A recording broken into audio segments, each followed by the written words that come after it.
So let's remove the causes of neck pain. So what is the major cause or causes of neck pain?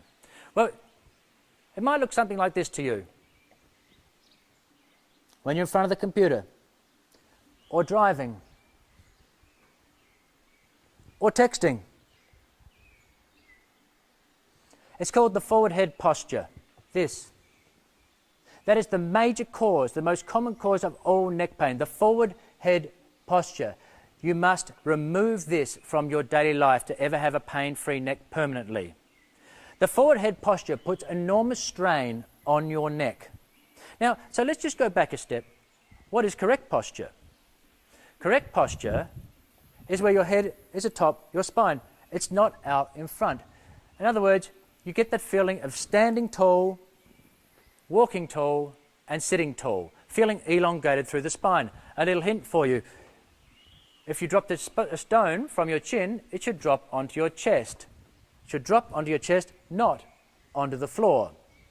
When you're in correct posture, if you dropped a rock from your ear, it should land on top of your shoulder, not onto the floor. So that is correct posture. But the thing is, when you get into that forward head posture, now your head weighs around about 12 pounds. Every inch that your head translates forward from that correct posture creates an extra 10 pounds of weight for your neck muscles and your neck structures. So every inch, now it's not uncommon for us to be in the clinic to see people with their neck translated 2 to 3 inches in front. That's an extra 20 to 30 pounds on top of their already 12-pound head. That's a 42-pound head. So just imagine if I asked you to hold a bag of groceries that were 42 pounds. Well, you wouldn't last a few minutes, would you? Your arms, your muscles would be aching. But that's what you ask of your neck structures when you are like this in front of the computer or driving in a forward head posture. The forces are enormous. Now, these muscles get very sore, of course, just like your arm muscles would. So apart from that, these muscles also, if you do this long enough, will have chronic imbalances. You then get tight, weak muscles here, long, tight muscles at the back. You get these major muscular imbalances. Add to that, you can then get trigger points in the muscles. Now, trigger points are little painful points within the muscles that can be very painful as well.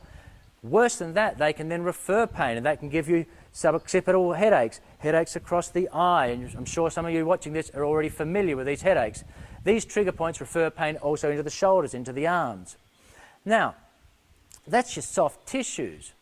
But let's have a look at what happens in the forward head posture, what you're doing to your spine, because it gets worse. Now, when you're in this position here, your lower cervicals, now, look at my hands here.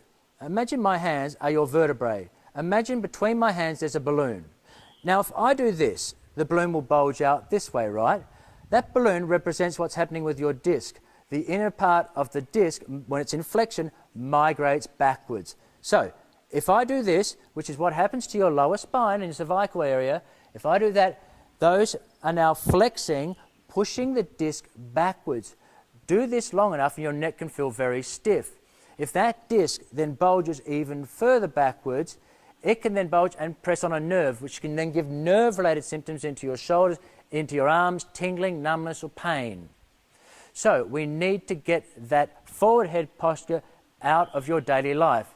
It gets even worse though. When you're in that forward head posture, that can then also give you TMJ, jaw problems, lung problems, even digestive problems, and also, of course, lower back problems. And I'm going to go this into more detail shortly, but you can't get into this posture unless you've lost that lumbar inward curve, that nice inward curve that you should have when you're sitting and standing in good posture.